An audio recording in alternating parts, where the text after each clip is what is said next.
Bonjour à tous et bienvenue pour cette avant-dernière édition des Engage Calls de l'année et la deuxième et avant-dernière aussi du défi des valeurs que nous avons lancé au mois de juillet où nous avons parlé d'entreprise, de consommation et de communication pour cet Engage Call. Nous avons le plaisir d'accueillir Marianne Hurstel que je présenterai mieux tout à l'heure et puis la semaine prochaine où nous accueillerons Stéphane Hugon, sociologue de l'imaginaire, qui nous parlera du futur du travail.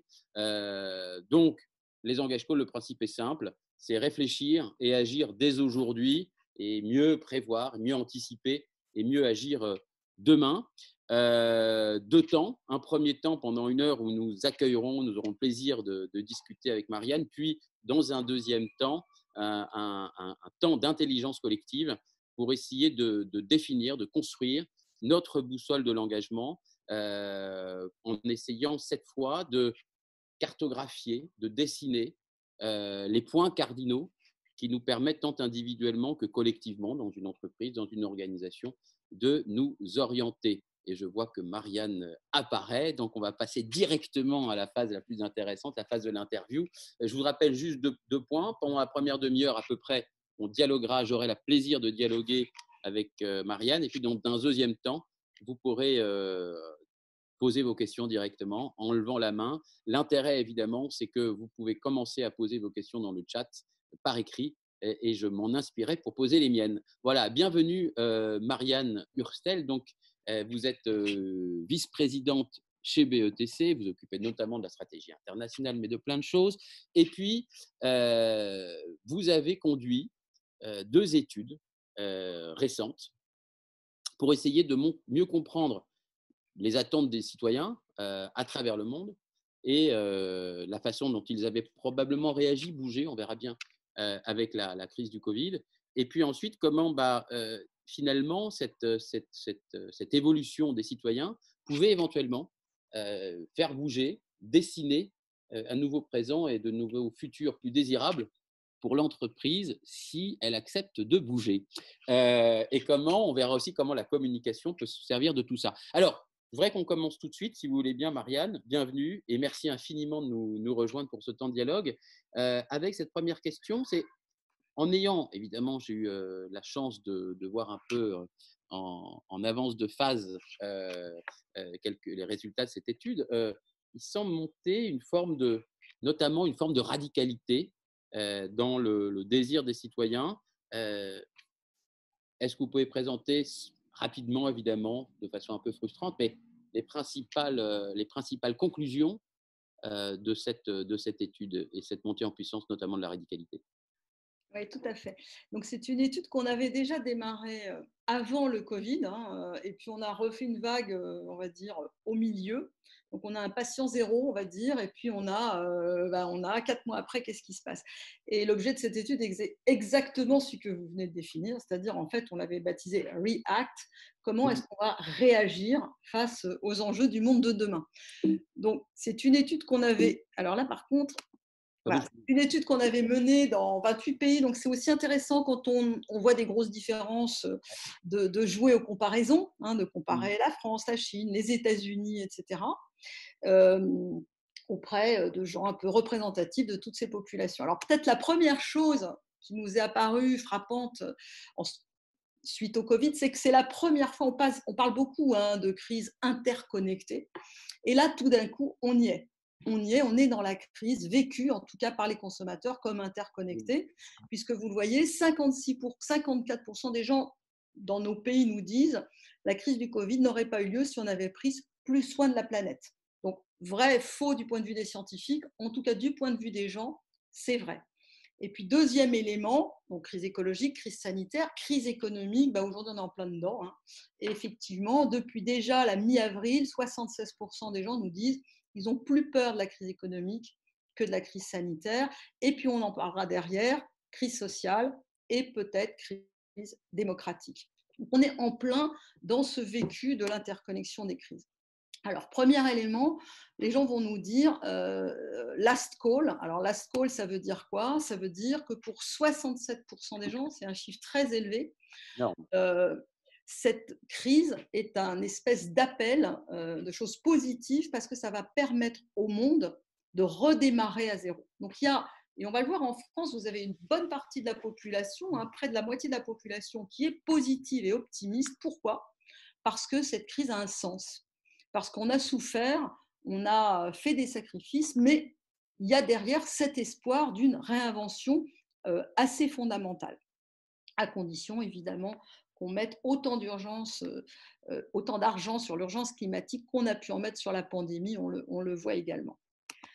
Alors, on parlait de crise démocratique. Ce qui est très intéressant, c'est que déjà avant le Covid, et on est à peu près dans les mêmes niveaux après le Covid, on voit que quand on disait aux gens la démocratie n'est pas le modèle idéal, ou en tout cas assez fort pour accompagner une transition écologique, vous aviez des pays comme l'Allemagne et comme la France qui, à 44% et 43%, contestaient la force, l'autorité. On va voir qu'il va y avoir beaucoup de sujets d'autorité, de sanctions, de radicalisation, de radicalité.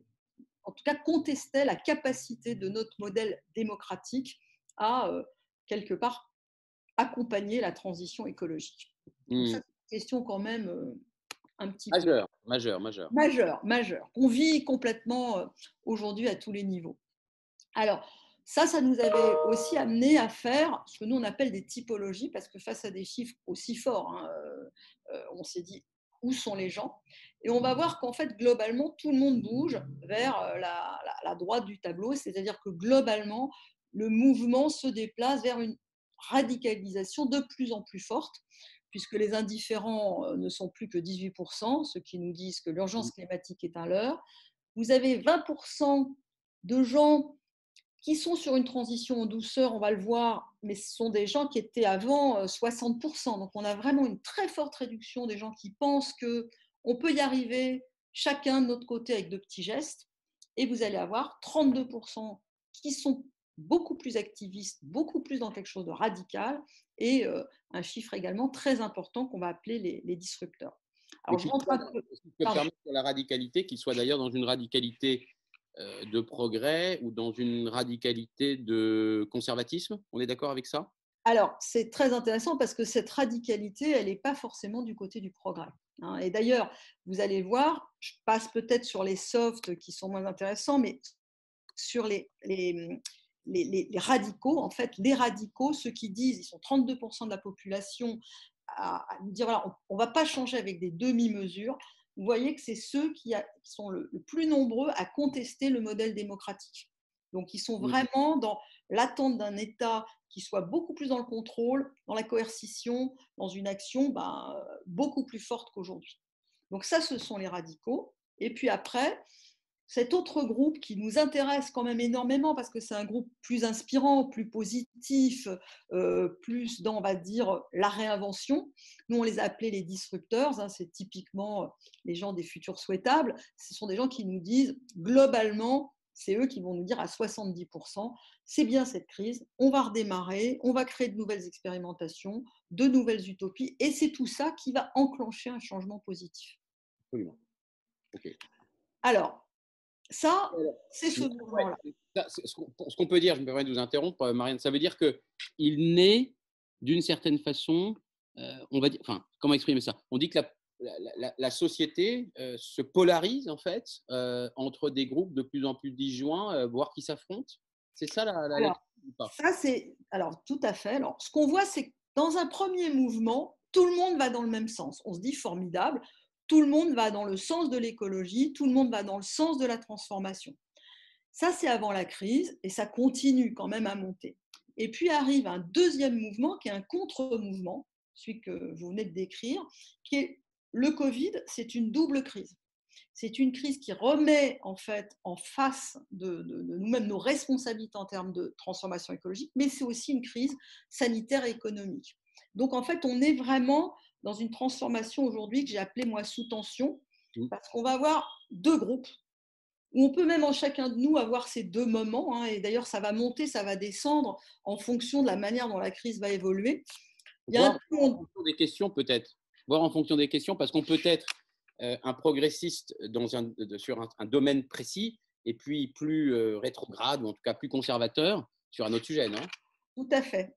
Alors, vous allez déjà avoir ce que j'appelais, moi, fight for survival, c'est-à-dire ce sont des gens ou des moments où non, on est dominé par l'anxiété. Et quand on est dominé par l'anxiété, qu'est-ce qu'on fait? On va chercher de l'autorité, on va chercher des règles, on va se renfermer, on va économiser, on va aller vers des marques patrimoniales. Nous, on a vu le succès des marques patrimoniales. Et puis en même temps, on se dit, Excusez-moi, pour quelqu'un qui, comme moi, n'est pas un spécialiste des marques, c'est quoi une marque patrimoniale? c'est une marque qui est là depuis toujours. Les gens, par exemple, la vache qui rit a fait ça. On a eu les beaux jours de la vache qui rit, les beaux jours de Nutella. Dans les marques de luxe, ce sont ces grandes marques chargées d'histoire. Donc, c'est des marques qui nous rassurent. On se dit, elles étaient déjà là avant, elles seront encore là après. Il y a un petit côté immortel, hein. D'accord. Enfin, entre Nutella et écologie, bon, il y a une petite frontière. Mais enfin, bon, Et justement, ces gens-là ne sont pas du côté de l'écologie. ouais, Ces gens-là, ils ont oublié l'écologie parce que leur enjeu, c'est de survivre aujourd'hui, survivre à la crise économique et à la crise sanitaire. Donc, ils sont vraiment dans un comment je vais dépasser demain ou l'année prochaine, hein. c'est une survie, quoi. Ok. C'est de la survie au quotidien. Et puis, vous avez ceux qui, et on l'a vu, c'est ceux qui sont de plus en plus mobilisés par l'écologie, ceux qui vont vouloir la réinvention, la réouverture de nouveaux chemins, la disruption, la créativité, quelque chose pour, en fait, c'est qu'est-ce qu'on fait pour ce monde de demain? Et ce n'est pas du tout les mêmes, hein, parce que pour se réinventer, il faut déjà se dire qu'on a dépassé un certain niveau d'anxiété. Ok. Alors, en fait, je vais commencer à parler de cette polarisation des valeurs qui va définir ces deux groupes. Alors, ce qui est incroyable, nous, on ne voit jamais ça dans les études, c'est qu'on est dans du 50-50. 50, 50. On n'a jamais, en général, on a toujours un mouvement, on va dire, dominant. Aujourd'hui, il n'y en a pas. Alors, si je vous prends la confiance, par exemple, si on dit, c'est quoi le pourcentage de gens, de citoyens, qui pensent que leurs concitoyens ont eu un comportement positif pendant le Covid? En France, 53. Ça veut dire quoi? Vous avez 50% des gens qui disent, mes voisins se comportent bien, et 50% des gens qui disent, bon, moi, je me tiens bien, parce qu'en général, on est toujours content de soi, mais mes voisins, c'est une catastrophe. Donc, vous voyez déjà, c'est un gros élément de défiance, c'est la défiance qu'on peut avoir vis-à-vis de nos concitoyens. Et vous voyez qu'en Allemagne, on n'est pas du tout dans le même cas, hein, même en Angleterre. On va se dire, non, non, mes concitoyens se comportent bien. En France, on n'est pas dans ce modèle-là. De la même manière, la défiance dans le gouvernement sur lequel je ne reviendrai pas. Deuxième élément de défiance, quand on se dit mes voisins ne savent pas se tenir, en gros, on n'a pas le même comportement, puisqu'en fait, vous voyez là que vous êtes dans un 50-50 entre ceux qui disent, donc à droite, la meilleure manière de survivre à cette crise, c'est d'avoir un gouvernement autoritaire qui prenne des mesures, des sanctions extrêmement fortes, c'est-à-dire, en gros, on va dire la police. Pourquoi? Parce que mes voisins ne se comportent pas bien. Donc, je veux plus de police, plus d'autorité, plus de surveillance. Et puis, de l'autre côté, 50% des gens sont dans un modèle radicalement opposé. Eux, ils disent, non, non, non, il faut donner aux gens la liberté, l'autodiscipline. Ce n'est pas du tout les mêmes comportements, ce n'est pas du tout les mêmes gens. Et quand on a un gouvernement au milieu de ces deux tentations, c'est pas facile parce qu'il n'y a pas de modèle dominant. D'ailleurs, il n'y a pas de dynamique, c'est-à-dire les gens restent très campés dans leur position. Donc ça, c'est un deuxième élément de distorsion au niveau des valeurs. Bon, le troisième, il est évident, mais vous allez avoir des gens qui vont vous dire « j'ai peur ». Quand on a peur, on ferme les frontières, on se réduit, on se rétrécit. Donc, la moitié des gens vont vous dire « pour survivre à la crise, il faut fermer les frontières ». Et puis ceux qui sont dans l'espoir qu'on sorte de cette crise par le haut, par une réinvention, ils vont dire « non, il faut encourager des réponses globales coordonnées ».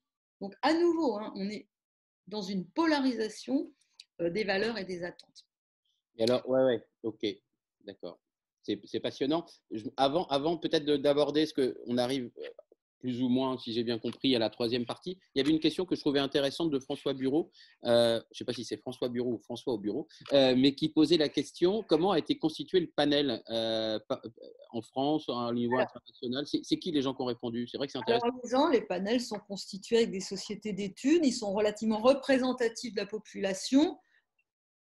En Chine, on va être essentiellement dans les tier 1, tier 2, mais dans le reste, en France, on va dire, on est représentatif. Et vous savez que dans nos études, on étudie le mainstream, donc les gens représentatifs, et les prosumers. Les prosumers sont 20% des gens qui sont en général prédictifs des tendances. Donc, Comment ils identifient, pardon, j'ai essayé de parler français, comment on les identifie, ceux-là? alors, ceux-là, on a un set de questions, mais c'est plus par un algorithme. Donc, les prosumers ne sont pas des progressistes. En fait, ce qu'on va faire, c'est qu'on va mettre les mêmes questions à 2 ans ou 1 an d'intervalle. Et ceux qui étaient prédictifs il y a 1 an, de ce que répond, voilà, on va les définir comme étant des prosumers. Donc, en fait, par exemple, on peut être réactionnaire. En fait, aux États-Unis, par exemple, les prosumers, ceux qui sont prédictifs des tendances depuis quelques années, sont totalement réactionnaires. Parce que ce sont les réactionnaires qui sont prédictifs des évolutions. Ce qui Ce ne sont annoncé pas les progressistes. d'une certaine façon. Ok, pardon de cette interruption, mais du coup, là, l'idée, c'est d'arriver maintenant, et ce qui est une partie évidemment extrêmement importante de votre métier, c'est comment, du coup, les entreprises, d'abord, peut-être se positionnent, ou pour reprendre le titre de votre étude, React, réagissent à cette évolution-là. Alors, en fait, ce qui est très intéressant, c'est que les entreprises, globalement, elles sont face à quelque chose de compliqué parce que soit elles se disent, je réconcilie ces deux volets, hein, le volet de la crise économique qui appelle à de la protection, du pouvoir d'achat, etc., et la réinvention écologique. Et on va être tenté de réconcilier ces deux dimensions. Soit certaines vont choisir leur camp. Elles vont nous dire, bon, ben, moi, je choisis le camp, par exemple, de ceux qui veulent la transformation, même si ça coûte cher, même si ça augmente mes prix. Mais on va laisser les plus fragiles sur le carreau. Donc, en fait, on va avoir ces difficultés, finalement, au niveau des entreprises, dans quel est le choix qu'on veut mener pour demain. Et Est-ce c'est qu'on réconcilie ou pas, en fait, où on s'adresse à des audiences très, enfin, ou à des, je sais pas comment appeler ça, des clientèles très diverses? bah, ce sont des gens, plus on est fragilisé, plus on va avoir un problème de pouvoir d'achat ou de chômage, plus on va se détourner des enjeux de la transformation pour demain, moyen terme, parce qu'on aura un problème de survie au quotidien. Et donc, on va être essentiellement intéressé par les promotions, le pouvoir d'achat, la baisse des prix, le soutien à la consommation, quel qu'il soit. Et en fait, ce que ça veut dire, après, je vais vous laisser développer, pardon, mais je suis entraîné par ma passion pour le sujet. C'est-à-dire qu'une entreprise va pas pouvoir, ou va difficilement pouvoir réconcilier la partie 1 sur les bas prix et la partie 3 sur l'engagement, on va dire, long terme et durable. Alors, vous avez des entreprises, par exemple Leclerc en ce moment, qui va être à la fois sur les bas prix et sur, on va rendre accessible une consommation responsable. Il y en a qui peuvent prendre cette voie-là. Puis vous allez avoir qui vont vous dire non, moi, je vais être que sur le maintien des prix, une forme de solidarité, de partage, etc. Et puis je vais mettre de côté la consommation responsable parce que j'estime qu'avec cette crise, ça va revenir, mais dans 1 an ou dans 2 ans. Et je vais tenir pendant 1 an, 2 ans avec une posture qui est plus celle de l'économie. Voilà. Mmh. On va jouer à ces deux dimensions. Alors, je vais commencer par le rôle des entreprises. Mmh. Ensuite, je vais vous parler un petit peu des produits. Et puis derrière, de la tonalité, parce que je pense qu'il y a des choses très intéressantes sur les nouveaux enjeux en termes de tonalité. Alors, l'entreprise, d'abord, alors c'est très intéressant. On est dans un moment assez unique parce que jusqu'à présent, dans toutes nos études, on nous disait les petits sont gentils, les grands sont méchants, et voilà. Et c'est comme ça. Et puis tout d'un coup, pendant la crise, les gens se sont rendus compte que les grandes entreprises avaient quand même joué un rôle important en se substituant à un État un peu défaillant. Bon. Donc vous avez aujourd'hui 67% des gens qui nous disent euh, les petites entreprises sont plus engagées que les grandes, très bien, mais vous en avez 71% qui vous disent je pense que les grandes entreprises ont plus de chances de provoquer un changement positif. Donc il y a tout d'un coup une prise de conscience que si on veut changer vraiment, si on veut impacter, il va falloir passer par des grosses entreprises. Parce que les petites, elles sont vertueuses, mais globalement, la vertu sans l'impact, c'est sympa, mais ça ne fait pas bouger le monde, en tout cas à la vitesse à laquelle on veut qu'il bouge. Donc ça, c'est le premier sujet, un retour vers les grandes entreprises. Alors, deuxième sujet, évidemment, oui, mais on n'est quand même pas, on veut quand même que les gouvernements exercent un pouvoir de contrôle. Donc, les entreprises se transforment, les gouvernements contrôlent. Et d'ailleurs, les mots qu'on va retrouver sont des mots comme bannir, punir, mettre à l'amende. Voilà. On attend des gouvernements qui bannissent certains comportements, qui mettent à l'amende certaines entreprises ou certains consommateurs. Donc on est vraiment dans ce côté, on va dire quand même, extrêmement punitif. Hein. On attend un gouvernement plutôt punitif et des entreprises plutôt offensives. Donc ça aussi, c'est quand même à prendre en compte. Autre élément, finalement, on a perdu confiance dans nos gouvernements, surtout en France, hein, mais on a découvert qu'on pouvait faire confiance à qui? C'est nouveau, aux entreprises. Donc on a moins confiance dans nos gouvernants, on a moins confiance dans certaines de nos institutions, mais vous voyez qu'à 86%, on dit j'ai développé plus de confiance dans ces grandes entreprises qui ont agi pendant la crise pour nous protéger. Donc ça, c'est quand même très fort. Vous voyez, en France, 84% des prosumers, 66% du mainstream. Donc c'est quand même une tendance qui va du côté de la confiance dans les grandes entreprises. Donc on est dans un moment assez intéressant. Hein. Avant, on avait des doutes, on les critique. Maintenant, on se dit, on a encore un peu des doutes, hein, mais on se dit quand même, il faudrait quand même qu'ils agissent parce que sans eux, on ne va pas y arriver. Alors, il y a deux thèmes qui nous paraissent prépondérants. Le premier, c'est moins l'écologie que la solidarité. Donc, vous allez avoir en permanence ces deux thématiques, solidarité, écologie. Est-ce que j'arrive à faire les deux ou est-ce que je choisis mon camp? Ce sont deux camps qui peuvent s'unir. Hein. On peut avoir une écologie solidaire. Mais l'écologie solidaire, c'est un double investissement. Un investissement. Qu'est-ce que vous entendez par solidarité, Marianne? Parce qu'on a vu que quand il fallait s'engager, par exemple, sur la question des réfugiés, pour y avoir travaillé, l'engagement des entreprises était loin d'être simple parce que trop politique. Qu'est-ce qu'on entend par solidarité là? Alors, là, moi, je pense que pour les gens, la solidarité, elle est liée au pouvoir d'achat. Quand on dit, alors, elle est liée au fait qu'on peut avoir confiance, elle est liée au pouvoir d'achat d'abord, elle va être liée au fait qu'on s'entraide les uns les autres, mais quand je parle des entreprises, la solidarité, c'est rendre accessible à tous les biens essentiels. Là, on n'est pas dans une solidarité forcément vis-à-vis des réfugiés ou vis-à-vis de la planète, on est dans une solidarité, moi, mes voisins, mon pays. Globalement, entre nous, il faut qu'on s'en sorte. Donc, on est en période de crise. Hein. En période de crise, on se recentre en gros sur ses proches. Donc, on est solidaire. Solidarité de proximité. C'est à peu près. Solidarité de proximité, si on doit la résumer. Plus de proximité, oui, absolument.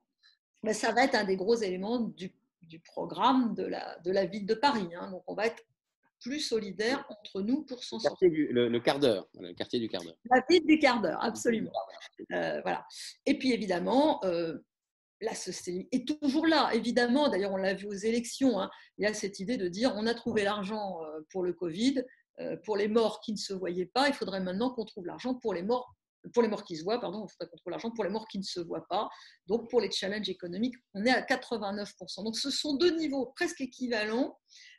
Soit j'arrive à les concevoir de manière commune, soit il va falloir que je choisisse mon camp, même politiquement. Alors, là, on voit déjà l'enjeu de ces entreprises. De quel côté vont-elles basculer en termes de comportement d'entreprise? Deuxième thématique, on va parler des produits. Alors, ce qui est très intéressant, c'est qu'il y a une tendance qui va unir, on va dire, le pouvoir d'achat ou la baisse de pouvoir d'achat et l'écologie. C'est tout ce qui va faire qu'on passe du produit à l'usage. Le passage du produit à l'usage, c'est à la fois une source d'économie personnelle, on va dire ça coûte moins cher, et une source de comportement vertueux. La frugalité en quelque sorte. Frugalité, voilà, beaucoup de gens ont dit j'ai découvert la frugalité. Après, ce beaucoup, ce n'est que 44% chez nous. Hein, donc, il ne faut pas se tromper non plus. Hein, beaucoup, ce n'est pas la majorité. Mais ceux qui parlent disent qu'ils ont découvert la frugalité, mais beaucoup de gens nous disent oui, bon, enfin, doucement quand même. Quoi. Donc là, on va avoir en fait ce que nous on a appelé ce cercle vertueux. Donc on va avoir quelques chiffres là-dessus. Le premier, évidemment, c'est sur le local. Donc le local va prendre de nouvelles dimensions puisqu'on n'est pas seulement dans je consomme local parce que ça me permet de soutenir le challenge de l'environnement. Donc en France, quand même, 55%. Donc ça fait longtemps, hein, on est vraiment du côté du local. Il ne faut pas oublier que pour les gens, le local, c'est aussi quelque chose à tort, mais dans leur tête, quand on achète près de chez soi, un producteur près de chez soi, il est moins cher. On va voir que le local à l'échelle industrielle, ça va coûter un petit peu plus cher. Et puis le local, c'est la relocalisation des industries. Et là, on va voir à nouveau, par exemple, quand vous prenez, nous on a Leclerc comme client, quand est-ce que je fais une promotion, on en parlait un petit peu sur la fraise Gariguette, voilà, qui est assez chère au kilo, hein. Donc je fais une promotion, mais que sur les produits locaux France. Fraises, asperges, c'est bien, mais ça veut dire qu'il y a plein de gens, ils ne mangeront pas de fraises du tout. Parce qu'un produit local, même en promotion, il coûte plus cher qu'un produit espagnol ou marocain. Oui, Donc, parfois 3 ou 4 fois plus. bah oui, donc vous voyez, ça va être ça le problème en permanence. C'est-à-dire, est-ce que je soutiens le local? Oui, mais le local, c'est cher. Ou est-ce que je soutiens simplement l'accès à la consommation des plus fragiles? C'est pas exactement, ça conduit pas forcément au même endroit. Alors, le deuxième thème très fort, c'est la lutte contre l'obsolescence. Donc ça fait longtemps que ça monte, mais là, on est vraiment en plein. À 90%, les gens nous disent, j'attends en fait une extension des périodes de garantie à 10 ans, la lutte contre l'obsolescence programmée. Dans le luxe, c'est très intéressant, une grosse critique sur le rythme du luxe, hein, le rythme des innovations, des défilés. Les gens disent moins de défilés, moins de création, moins d'innovation et des produits long lasting. Donc c'est intéressant cette idée qu'on veut les choses maintenant qui durent et on attend des marques qu'elles garantissent des durées de vie, mais même dans la mode. Hein. Donc ce qui est intéressant parce que ça fait longtemps qu'on voyait ça pour certains produits, c'est nouveau que même dans la mode, on ait cette dimension-là. Autre thème, on pense que la réparation, les marques devraient vendre moins et réparer plus. Des thèmes énormes. Quand on voit 86% en France, avec le peu de marques qui s'engagent sur ce terrain, il y a un espace monstrueux et c'est un espace qui allie l'économie, le pouvoir d'achat et la vertu. Donc ce sont des espaces très intéressants. Voilà, vous avez 75% des gens, 77% en France, qui nous disent je veux qu'on m'apprenne. Moi, je suis prêt à jardiner, je suis prêt à réparer, je suis prêt à faire des trucs moi-même, mais j'ai oublié comment on faisait. Donc moi, les marques, il faut qu'elles m'apprennent, qu'elles me réapprennent tous ces gestes finalement qui font que je balance pas un truc à la poubelle, mais je le garde, je le répare, je l'emmène au bon endroit ou je jardine sur ma terrasse, etc., etc. Les marques de faire tout ça? Oui, pour les gens, oui. Oui. Donc c'est ça qui est intéressant, c'est qu'une marque vertueuse, elle vend des produits, elle les garantit, d'abord elle les conçoit comme durables, elle les répare, donc elle les recoue, ça c'est une marque de jeans aux États-Unis, repair, reuse, reduce, hein, ça dit tout. Hein.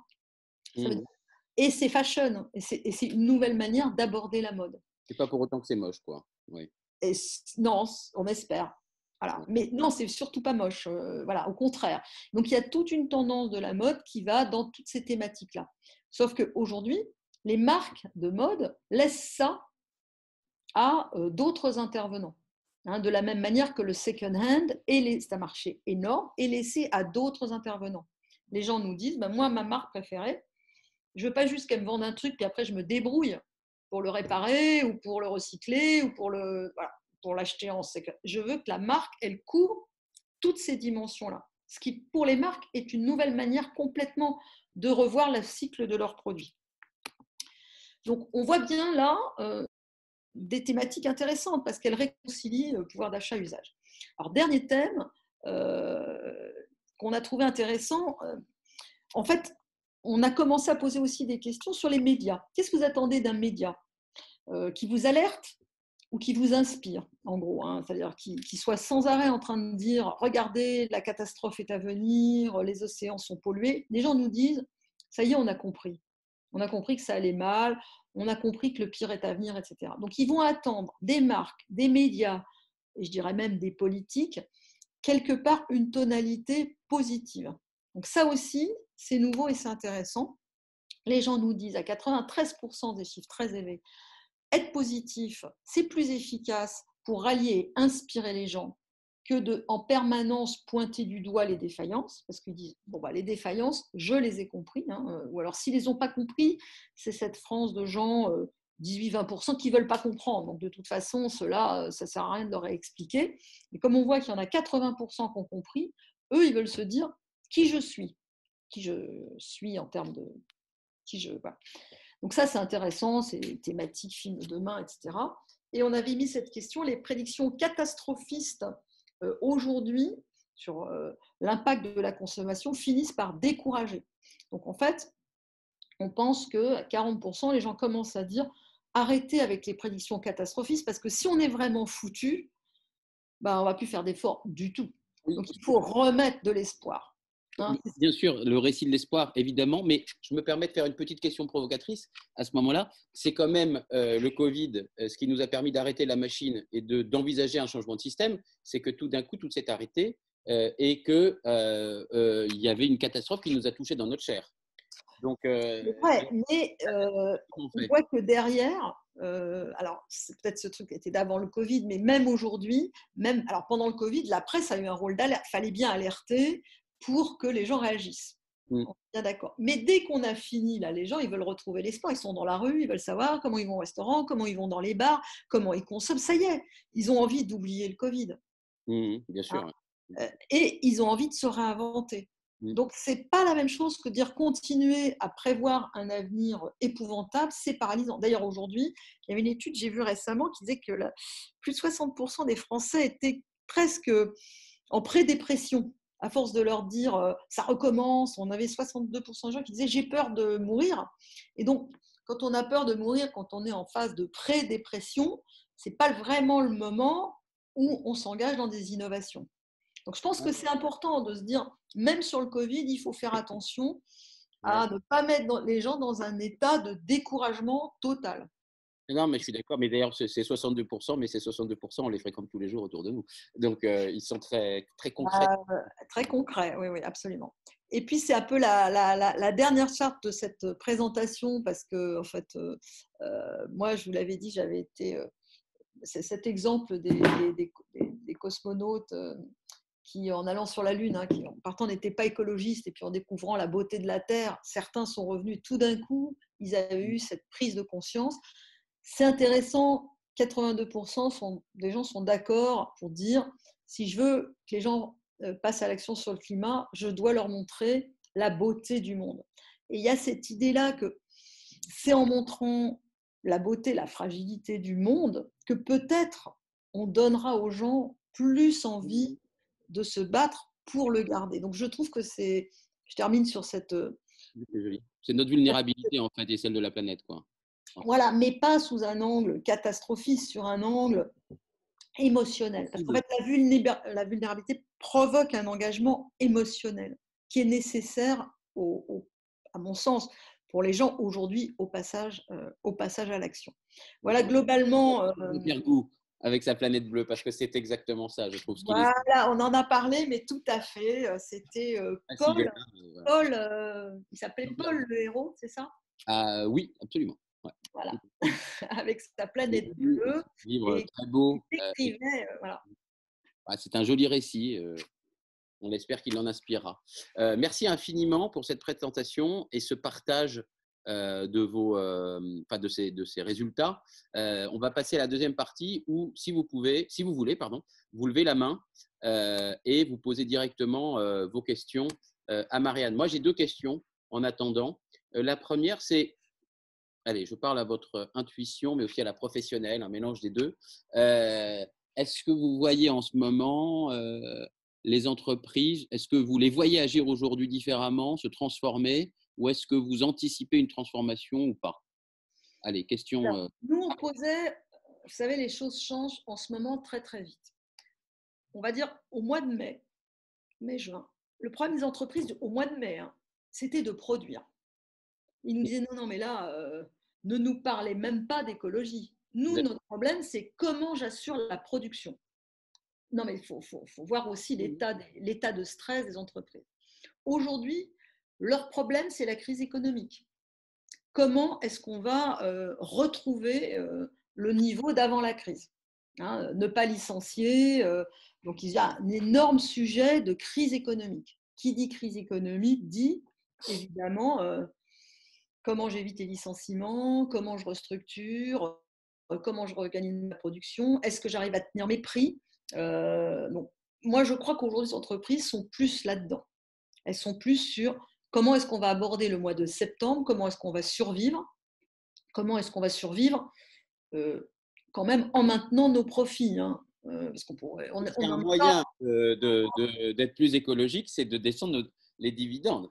Hein. Alors, oui, alors c'est très compliqué hein, pour une entreprise qui est sur un marché mondial de descendre ses dividendes parce que on parle à certaines grosses entreprises, elles disent oui, mais moi, si je descends mes dividendes, mon niveau, ma valeur baisse, et si ma valeur baisse, je peux être rachetable par quelqu'un dont la… Donc en fait, il faut quand même aussi se méfier. On n'a pas envie non plus que nos entreprises soient rachetées à bas prix parce qu'elles auront baissé leurs dividendes et donc que leur valeur boursière aura baissé. Voilà. Donc c'est très compliqué. Je pense que c'est compliqué. Voilà. Ça, Il c'est faudrait sûr. des mesures beaucoup plus générales, mais beaucoup d'entreprises, en tout cas, sur cette problématique. Mais une gouvernance économique mondiale, on a vu que c'est difficile. Hein. Aujourd'hui, la taxation, par exemple, de certaines marques a été annulée par l'Europe. Donc, avoir une gouvernance économique mondiale ne me paraît pas simple qu'elle ne l'est pas même à l'échelle européenne. Voilà. Maintenant, dans votre question, heureusement, il y a un élément positif, c'est qu'on va se rendre compte aujourd'hui de deux choses. Pour moi, la première, c'est l'importance du corporate. C'est-à-dire qu'on a quand même vu pendant la crise que la valeur de confiance dans l'entreprise avait énormément augmenté, liée aux actions qui avaient été menées par certaines entreprises, et que cette valeur de confiance pouvait créer de la préférence. Produit, en rayon. D'ailleurs, on avait une question, on disait aux gens, est-ce que ça vous intéresserait d'avoir des labels en rayon qui indiquent le comportement de l'entreprise pendant le Covid? Les gens voulaient ça. Ils voulaient se souvenir au moment de l'acte d'achat des entreprises qui s'étaient bien comportées pour les soutenir. Donc ça veut dire qu'il y a quand même un rapport entre le comportement vertueux de l'entreprise, la préférence et le business. Et donc, si les entreprises arrivent à créer du business en ayant un comportement vertueux, normalement, l'équation va se résoudre. La conciliation des deux. Et alors, du coup, pour permettre aux entreprises, et après je passerai la parole à Anne-Gaëlle, pour permettre aux entreprises pour accompagner, pour accélérer, je ne sais pas comment le dire, les entreprises dans cette transformation souhaitée, souhaitable, désirable, le rôle de la com et de la communication et de la pub, c'est quoi? Comment vous y Alors, arrivez? Parce que vous, c'est l'Institut des futurs souhaitables. alors, la com, alors quand on est au futur souhaitable, la com n'a pas bonne presse. Hein. Quand on est au futur souhaitable et qu'on vient de la pub, c'est pas évident. Mais si, mais non, mais alors, en fait, moi d'abord, je dis la com, c'est rien. Ce qui est important dans la com, c'est pas la com. Ce qui est important dans la com, c'est de savoir ce qu'on veut dire. Donc, je pense que le vrai sujet des entreprises, c'est de savoir ce qu'ils doivent dire, pas comment ils le disent. Voilà. Qu'est-ce qu'ils doivent dire? Qu'est-ce qu'ils doivent dire pour créer du business? On est bien d'accord. Bon. Or, aujourd'hui, l'enjeu pour moi des boîtes comme la mienne, des boîtes de communication, c'est d'arriver à faire le lien entre le comportement de l'entreprise, la communication corporate et ses effets sur le business. Dès qu'on démontre ça, on enclenche quelque chose d'intéressant. Voilà. Mais il faut qu'on arrive à faire ce lien. Alors, on essaye de le faire par des études comme celle-là. Hein. C'est des études qui ne sont pas neutres parce que ces études disent aux entreprises, voyez-vous, plus de 60% des gens se sont radicalisés. Vous allez les laisser de côté? Vous n'allez pas leur répondre? C'est une opportunité magnifique que 60% des gens… résilience, dirions-nous. En tout cas, c'est quelque chose qu'on doit prendre en compte. Hein. Et pour les entreprises, bien comprendre cette évolution, c'est déjà amorcer ce chemin. Pour moi, on est dans ce moment-là. Puis après, évidemment, vous avez les entreprises qui vont dire j'amorce ce chemin, et puis d'autres qui vont vous dire en crise économique, telle qu'on va la vivre, on va mettre un petit holà à tout ça, et on va survivre. Et on va aider les plus fragiles. Aider les plus fragiles, ce n'est pas l'environnement, malheureusement. Je voudrais qu'on passe la parole à Anne-Gaëlle. Ah, mais j'ai vu qu'elle a eu un problème de connexion, Anne-Gaëlle, que je ne la vois plus. Ou peut-être qu'elle est là quand même. Sinon, je vais poser directement. Moi, je suis là. Ah, Anne-Gaëlle, je ne te voyais pas parce que tu es passé directement. Salut Ouais. Anne-Gaëlle. Salut Coucou! Marianne. On se passe de temps en temps avec Anne-Gaëlle, toujours dans des endroits, voilà. Anne-Gaëlle, on t'écoute. Oui, ma question. D'abord, Marianne, merci beaucoup pour ce partage. La question, c'était très simple. Est-ce que tu peux nous dire s'il y a des spécificités françaises et à quel endroit? Oui, alors la France, alors j'essaie de tout me remémorer. Alors la France tu l'as vu au départ, hein, le pays qui a le plus de doutes sur ses concitoyens. On n'a pas confiance en France les uns en les autres, déjà pour François commencer. Tadei, ouais, exactement. Ça, c'est très, très grave. C'est une des choses les plus graves. Hein. C'est, pour faire État, nation, il faut qu'on ait confiance les uns dans les autres pour provoquer un mouvement collectif. Or, nous, on se méfie de nos concitoyens. Ça, c'est très français. Évidemment, on se méfie de notre gouvernement. Il n'y a que nous qui pensons que le gouvernement a moins bien, enfin, il n'y a que nous qui avons à ce point, enfin, on est en train de dire le gouvernement s'est mal comporté comme pendant la crise, c'est français. Hein. Les Anglais, les Italiens, on ne peut pas dire que leur gouvernement était extraordinaire, ils sont derrière leur gouvernement. Nous, non. Donc ça, c'est très français, là, le doute, l'absence de confiance, etc. Après, ce qui va être très français, c'est la réinvention du capitalisme. On avait des questions sur, je pense qu'il faut réinventer le capitalisme, les Français. Oui, à 90%. Bon, on est un peu les seuls quand même à ce On est point. des révolutionnaires, il ne faut pas l'oublier quand même. On est révolutionnaire par définition, mais on est des révolutionnaires non collectifs. Alors, je ne sais pas ce qui reste de la révolution quand on n'arrive pas à la faire collectivement. Donc ça, c'est un deuxième élément. On va être beaucoup plus sur la fermeture des frontières, par exemple, que les Allemands aussi. Voilà. Bon, après, sur ces autres thématiques, je vous ai mis quelques chiffres. Globalement, je remonte un petit peu.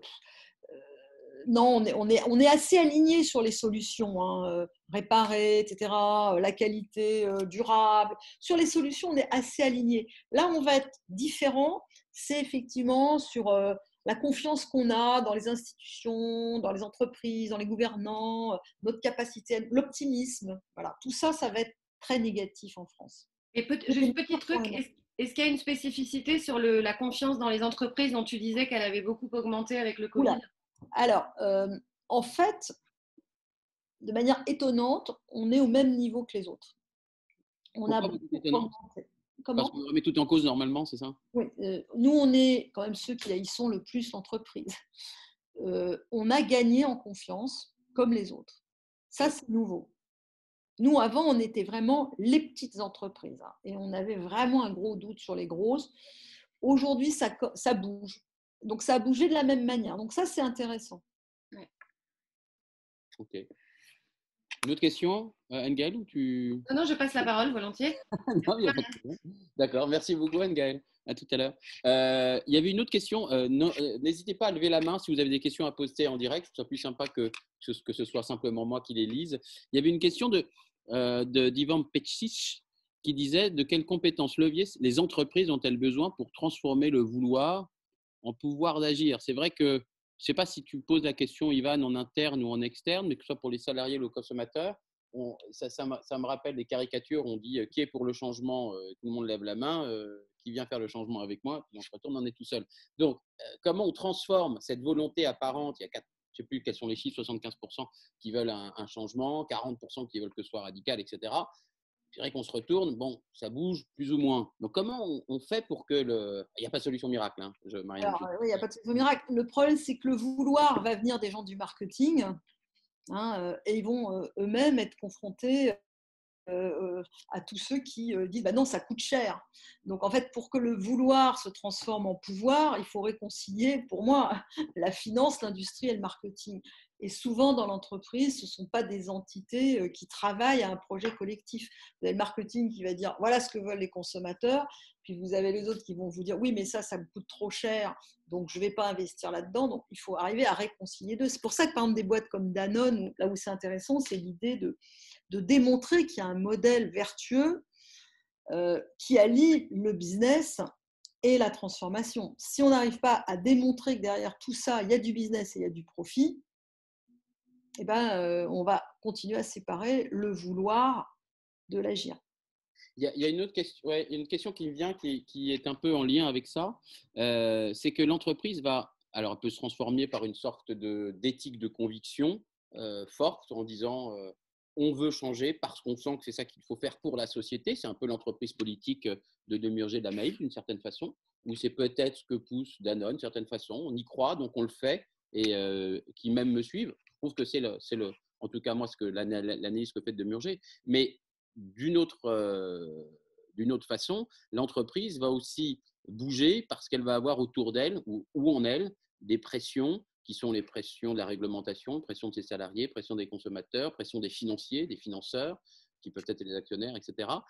Pression des médias et du monde de la société civile organisée, des ONG. À votre avis, bien sûr, vous allez me répondre que c'est tout ça qui fait bouger une boîte, mais qu'est-ce que vous voyez de plus efficace, de plus efficient en ce moment, à votre avis? Vous pousseriez quoi, vous, pour Moi, faire... je pense que la pression et la sanction n'est pas la meilleure des solutions, même si peut-être à un moment, il en faut. Mais ce n'est pas la solution qui permet une vraie réinvention. Hein, donc, moi, je pense que ça doit venir du haut, du très haut, et c'est une vision globale.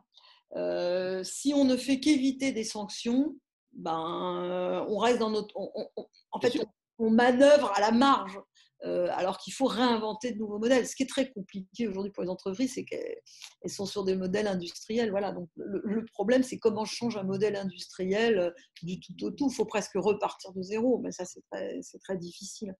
Donc, moi, je ne crois pas que les sanctions suffisent. Voilà.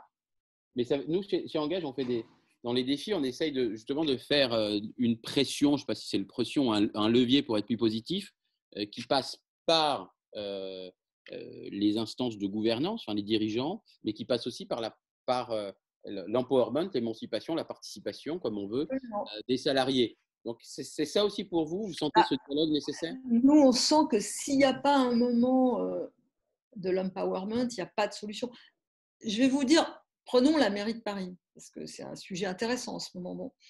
Si vous pensez qu'on va réussir à basculer dans l'écologie par la sanction, ce n'est pas possible. Il faut que les citoyens s'emparent du sujet, se l'approprient. C'est toute la théorie des communs d'Anne Hidalgo. Et à partir de cette théorie, des communs se disent c'est un bien commun et ce bien commun, je vais le défendre. Et puis après, on va utiliser la sanction pour les quelques irréductibles. Mais la sanction doit venir en deuxième lame.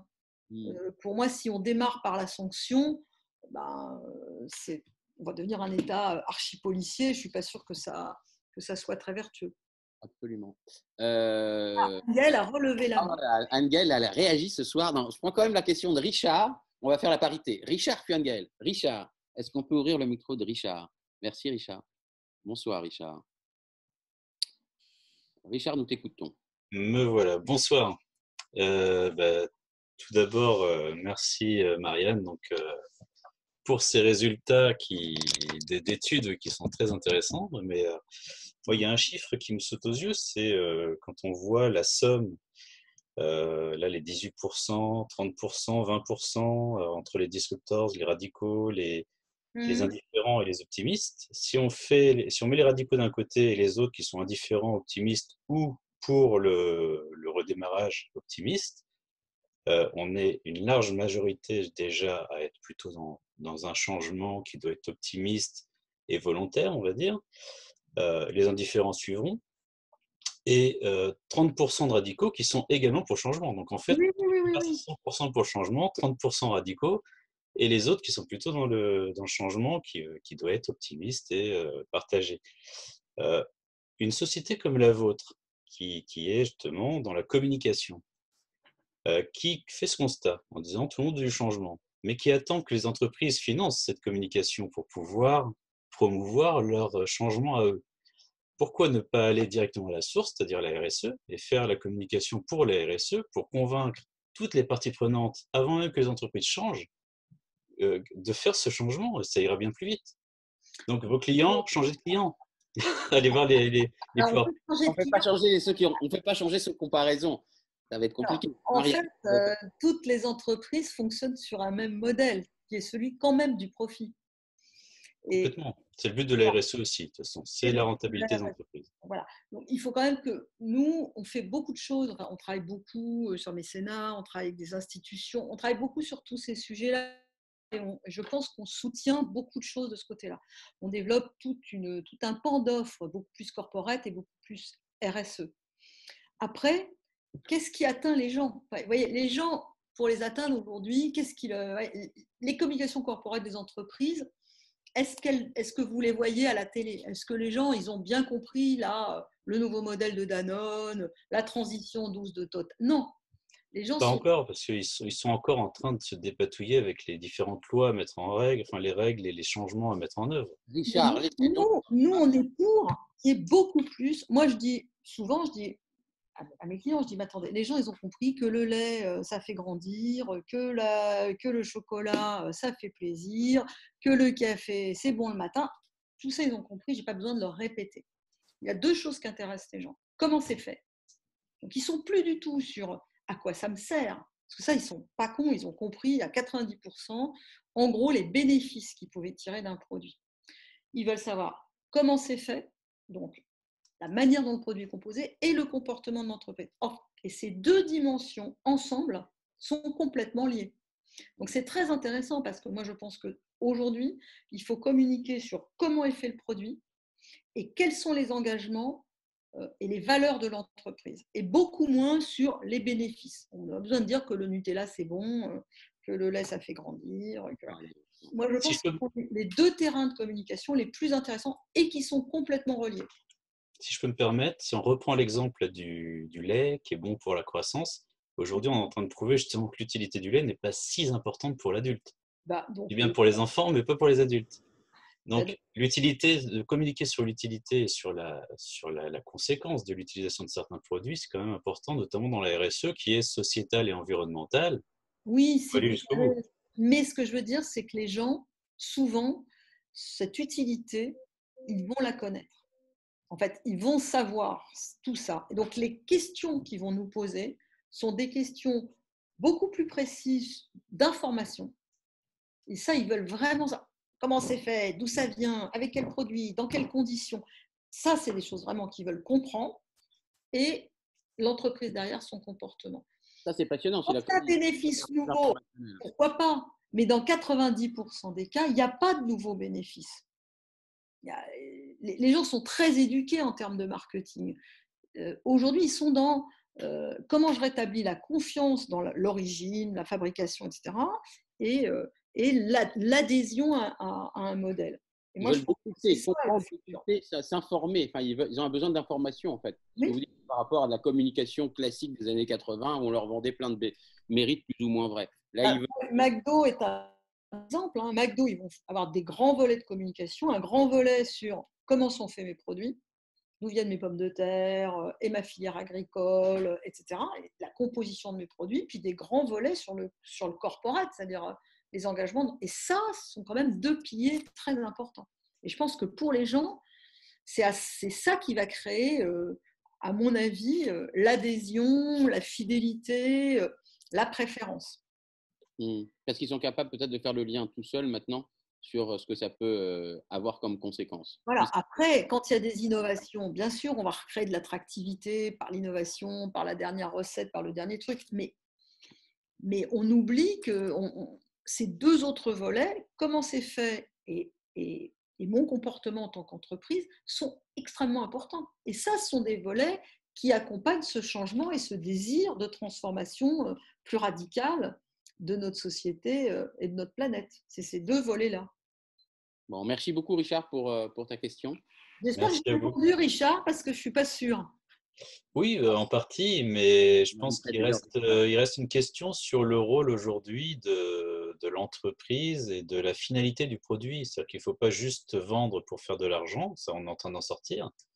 La qualité, oui, mais il faut une qualité utile et non plus une qualité vendue pour faire du profit seulement. Et ce que vous dites est d'autant plus vrai que ce qu'on a vu aussi pendant la crise, c'est toute une autre partie de l'étude, mais là j'ai vraiment voulu, c'est en fait les gens veulent qu'on redise le caractère essentiel du rôle des produits. C'est-à-dire en gros, à quoi ça me sert Ouais, et pourquoi ça c'est ne sert à rien autant pas le faire, quoi.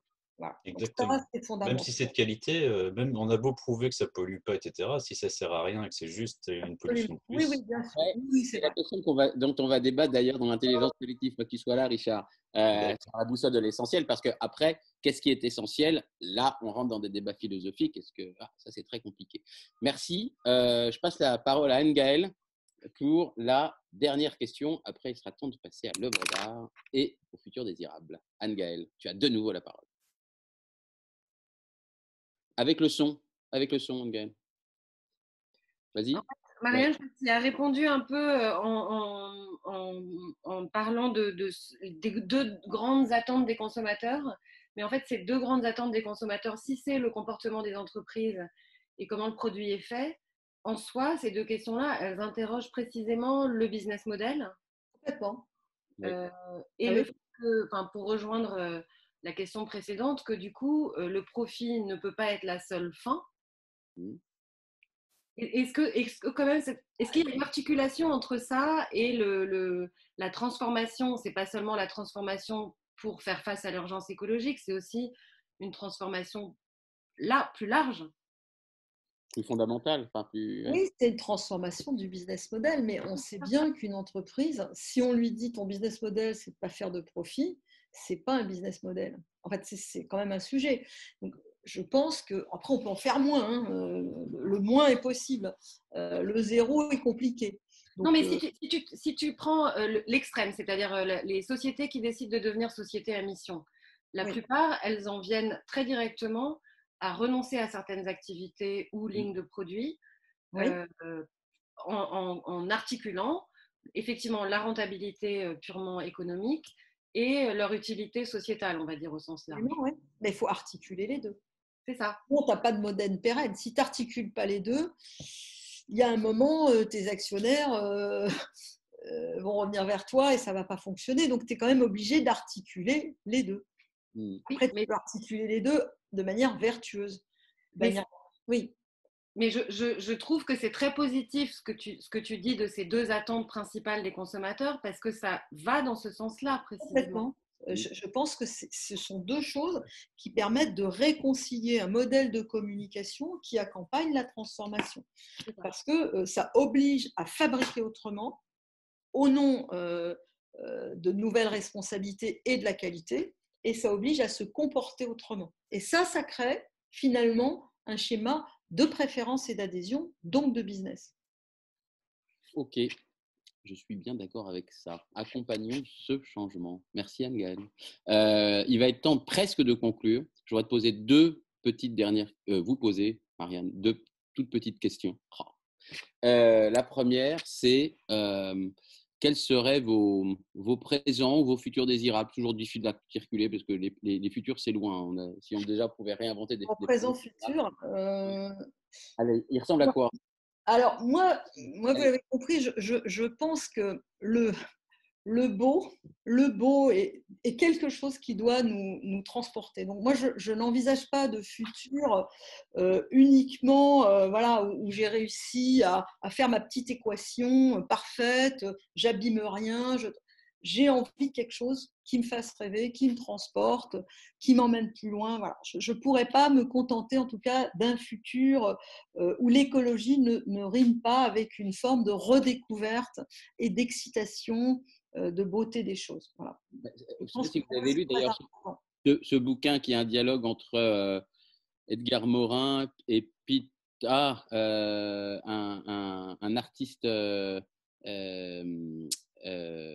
italien qui s'appelle Impliquez-vous et qui est sur le dialogue entre éthique et esthétique. C'est super court, je le recommande à tous. Ça s'appelle Impliquez-vous et c'est justement le rapprochement, la réconciliation ou la conciliation de l'éthique et de l'esthétique et ce dialogue entre la vertu et l'inspiration, enfin, pour pas vivre dans Moi, je crois exactement le toléto. à la réconciliation entre l'éthique et l'esthétique ou entre la vertu et le plaisir. Voilà. Je ne pense pas qu'on puisse choisir entre la vertu et le plaisir. Il Voilà. y a du plaisir dans la vertu, probablement, Absolument. et de la vertu dans les plaisirs. Ok, on va d'ailleurs enchaîner, ce qui est logique, avec votre œuvre d'art pour parler d'esthétisme et pour finir sur une note artistique et poétique.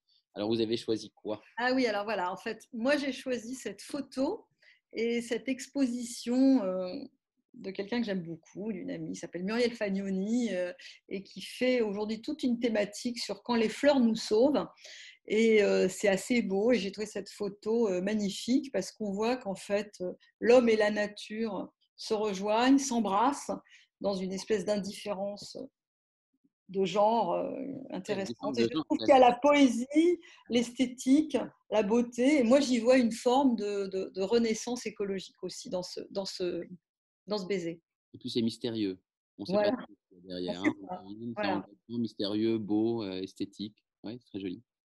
Merci Voilà. pour le partage. Et puis, il est 19h pile. Et merci, alors, Marianne, vraiment infiniment pour ce partage, pour votre sensibilité, pour toutes les informations que vous nous avez données et qui nous aident à réfléchir. C'est le but des Engage Calls, qui nous aide aussi peut-être à réfléchir ce qu'on va faire juste après, c'est-à-dire le temps d'intelligence collective pour définir notre boussole, nos points cardinaux d'engagement. C'est comment définir, si on peut, collectivement ce qui est essentiel.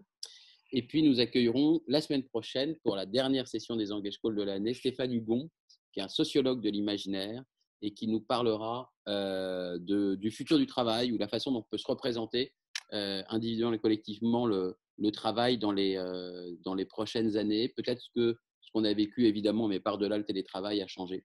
Donc, merci infiniment. Vraiment, je trouvais ça passionnant, formidable d'engagement. Et voilà, c'était très, très inspirant, et je pense pour tous.